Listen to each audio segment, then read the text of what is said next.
queridos irmãos e irmãs, o Evangelho de hoje, muito bonito, conta-nos uma história muito bonita.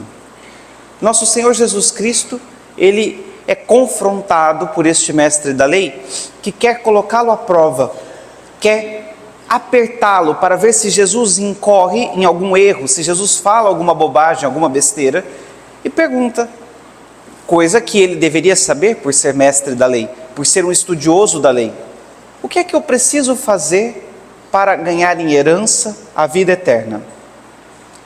Jesus devolve a pergunta e diz: o que é que está escrito na lei? Essa lei que você tanto estuda, essa lei que você conhece, o que é que ela diz? E ele diz aquela fórmula sintética dos mandamentos que está no livro do Deuteronômio: amarás o Senhor teu Deus de todo o teu coração, com toda a tua alma, com toda a tua força e com toda a tua inteligência, e ao próximo como a ti mesmo. É o resumo dos 10 mandamentos.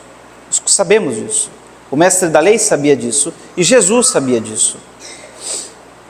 Mas, querendo justificar-se, ele entra não numa questão objetiva, porque isso é objetivo, é a lei de Deus. Mas a interpretação desta fala não estava pacífica no tempo de Jesus. Óbvio, a primeira parte, amar a Deus, isso é evidente, está pacífico isso. Mas amar o próximo como a ti mesmo não era algo pacífico no tempo de Jesus. Cada grupo, cada divisão dentro do judaísmo entendia isso de uma forma. Os fariseus entendiam isso de uma forma. Eles entendiam o próximo de uma forma. Os saduceus de outra forma. Os partidários de Herodes, se é que podemos dizer que acreditavam em alguma coisa, de outra forma. Cada um entendia esta palavra próximo de uma determinada maneira. Não, próximo é só aquele que é meu vizinho, próximo é só aquele que faz o bem, próximo é só aquele que tem a fé de Israel, próximo são todas aquelas pessoas de boa vontade, inclusive os prosélitos que se convertem, mas os pagãos não, e assim por diante. Por isso ele pergunta: e quem é o meu próximo? Nós que somos cristãos, que nascemos já em berço cristão, para nós é evidente que próximo é qualquer pessoa, mas neste tempo não era tão evidente assim. E por isso Jesus conta esta parábola que é tão bonita, a parábola do bom samaritano, porque os samaritanos e os judeus não se davam, eram 2 grupos inimigos, ambos da mesma descendência, ambos filhos de Israel, pertencentes ao povo de Deus, mas por uma divergência em algum ponto da religião, algum ponto de prática religiosa, se dividiram e se tornaram inimigos. Os judeus tinham Jerusalém como a sua cidade santa e o templo de Jerusalém como o lugar mais sagrado. E somente o templo de Jerusalém, só em Jerusalém, no templo, eles poderiam adorar a Deus. Porque lá estava a presença do Senhor. No Santo dos Santos, atrás da cortina, estava lá a Arca da Aliança, com as tábuas da lei e o maná. Então era o único lugar onde poderiam adorar a Deus. Já os samaritanos não pensavam desta forma. Haviam se estabelecido num território ao norte de Israel, chamado Monte Garizim, e haviam construído lá no Monte Garizim um outro templo, um outro lugar onde eles adoravam a Deus e prestavam culto. Até hoje existe samaritanos lá, fazendo adoração, fazendo sacrifícios, celebrando a Páscoa e assim por diante. Por isso, quando Jesus se encontra com a samaritana no poço de Sicar, lá no começo do Evangelho de São João, é alguma coisa inédita, porque há rivalidade entre os 2 povos, há rivalidade entre os 2 grupos. Quando Jesus passa pela Samaria, e ele diz, era preciso passar pela Samaria, e os samaritanos o expulsam,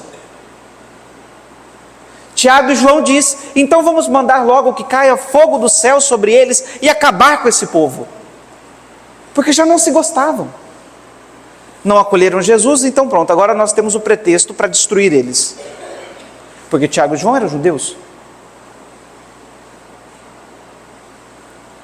Este é o contexto. E por isso a parábola é ainda mais bonita.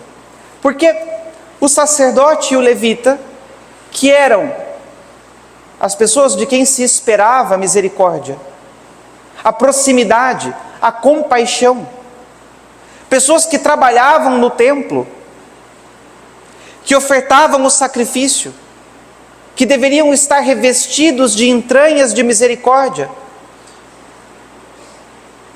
passaram como se nada tivessem visto.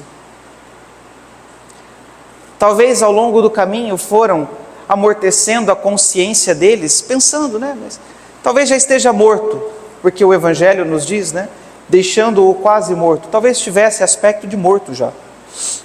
Não podemos tocá-lo, porque senão ficaremos impuros, e aí não poderemos fazer a nossa função no templo, não poderemos desempenhar o sacerdócio que nos foi confiado, e assim por diante. Formas de amortecer a consciência, sabe? Quando nós não queremos fazer o bem e procuramos justificativas para não fazer o bem, que nós sabemos que devemos fazer. Pois é, o sacerdote e o levita assim fizeram. Agora o samaritano, a pessoa de quem menos se esperava, porque o natural seria um samaritano passar e ver um judeu caído no chão, dar graças a Deus, um judeu a menos. Ainda bem que alguém fez o trabalho sujo. Não precisei sujar as mãos, alguém fez por mim. Um judeu a menos neste mundo, ou seja, um infiel a menos. Este, que tinha todas as razões e todos os motivos para agradecer a Deus pela morte daquele homem, diz o Evangelho, que se aproxima, o vê e sente compaixão. E então faz tudo aquilo que nós ouvimos. Trata das feridas dele, derramando óleo e vinho. Depois coloca o homem no seu próprio animal e o leva a uma pensão, onde ele fica lá cuidando dele. O Evangelho nos diz, onde cuidou dele. O samaritano cuidou do homem. Não só levou e entregou, cuidou. Depois, no outro dia, depois de ter passado um dia cuidando, pagou ao dono da pensão pela hospedagem e pediu que o dono da pensão continuasse cuidando dele e ele voltaria para pagar a dívida de tudo que foi gasto. Por isso essa parábola é tão bonita. Porque é de onde menos se espera que venha a misericórdia. É de onde menos se espera que venha a compaixão.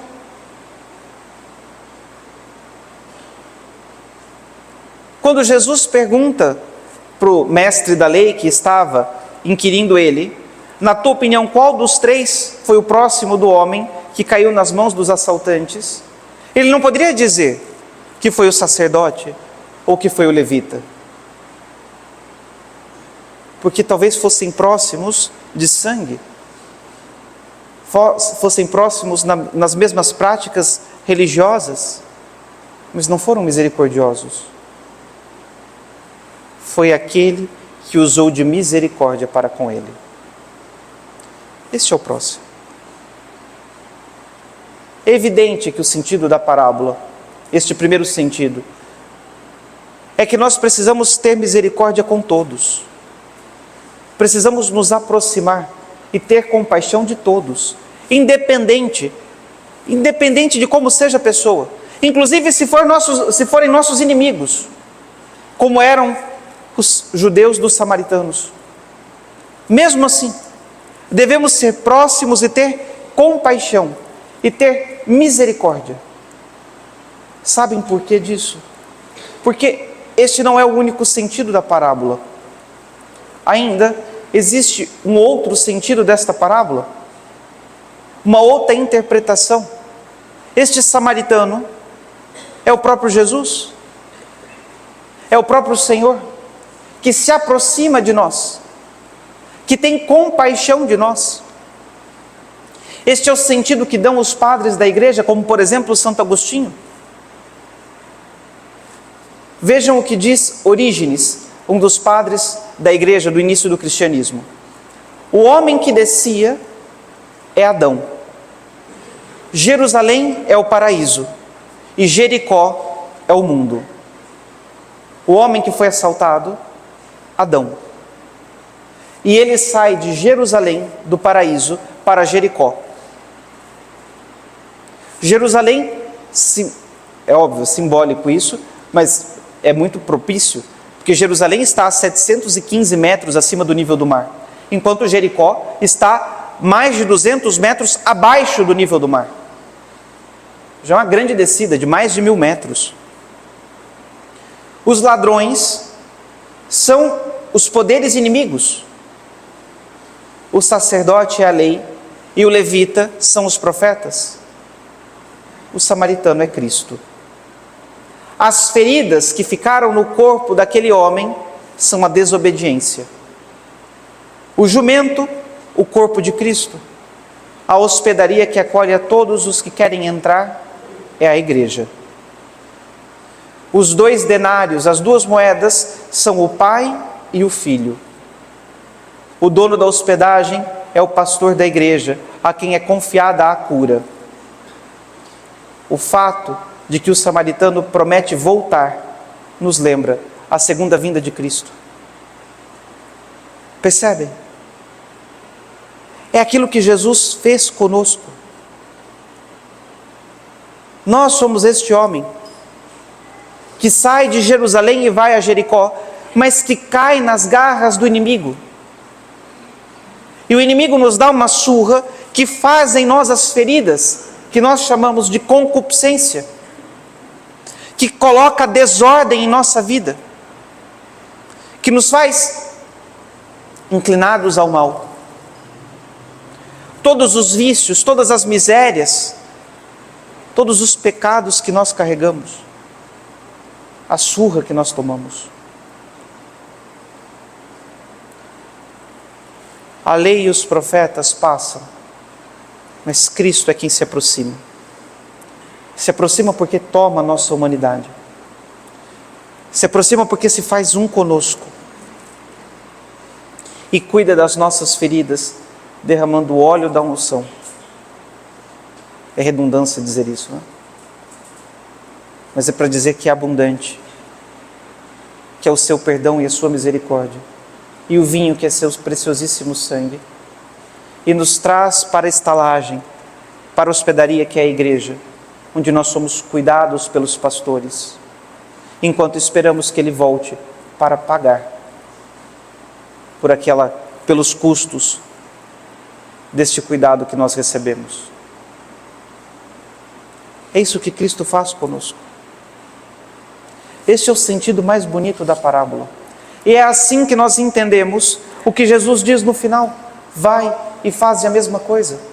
Porque este vai e faz a mesma coisa se refere à proximidade com os nossos irmãos, a compaixão e a misericórdia que nós devemos para com o próximo, porque Jesus fez isso conosco, mas faz também a mesma coisa, diz respeito àquilo que está no começo do Evangelho, quando ele diz o mandamento: amar a Deus sobre todas as coisas, porque amor se paga com amor. Se Cristo nos ama como bom samaritano, se Ele cuida de nós como bom samaritano, nós precisamos amá-lo.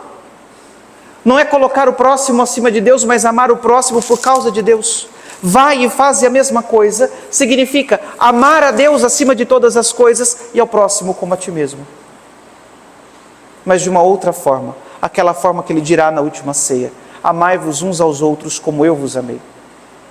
Amar o próximo como Ele. É isso que o Senhor quer nos ensinar neste domingo, com esta liturgia, com esta parábola. Nós precisamos nos amar uns aos outros como Ele nos ama, cuidar uns dos outros como Ele cuida de nós. Mas isso porque nós amamos a Deus em primeiro lugar, porque Ele nos amou por primeiro, porque Ele cuidou de nós e se fez próximo de nós. Por isso, meus queridos irmãos e irmãs, neste domingo, ouvindo estas palavras do Evangelho, pedimos ao Senhor, na Eucaristia que nós estamos celebrando, que os nossos corações sejam como o de Cristo. Este bom samaritano que se aproxima de nós e cuida das nossas feridas. Que nós saibamos fazer isso. E vendo neste gesto de Cristo, neste amor do Senhor para conosco, nós amemos a Ele de volta. Nós amemos a Deus em primeiro lugar, para que assim possamos amar aqueles que estão feridos pelo caminho, como Ele nos amou. Louvado seja nosso Senhor Jesus Cristo.